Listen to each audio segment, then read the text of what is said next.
School জীবনের প্রেম, রাফি আর মায়ার গল্প। রাফি আর মায়া একই স্কুলের দুই ভিন্ন মানুষ। রাফি ছিল শান্ত, লাজুক এক ছেলে, যার জগৎ ছিল বই আর খাতার পাতায় সীমাবদ্ধ।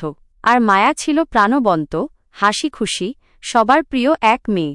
দুজনের পথ প্রায়ই মিশে যেত, কিন্তু মনের কথা কেউই বলতে পারত না। একদিন পরীক্ষার আগের রাতে মায়া গণিত নিয়ে বেশ বিপাকে পড়ল।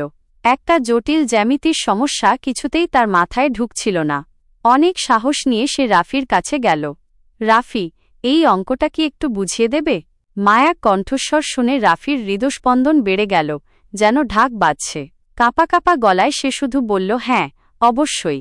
সেই দিন থেকে শুরু হলো তাদের নতুন এক অধ্যায়। পড়াশোনার বাহানায় তারা রোজ একসাথে বসত।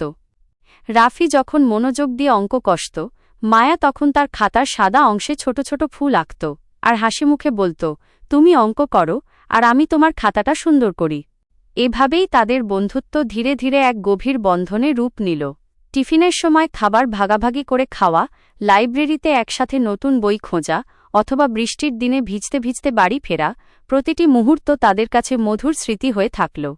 একদিন স্কুলের বারান্দায় দাঁড়িয়ে মায়া হঠাৎ বলল, রাফি, তুমি কি জানো, তুমি না থাকলে আমার স্কুলটা একদম ফাঁকা লাগে।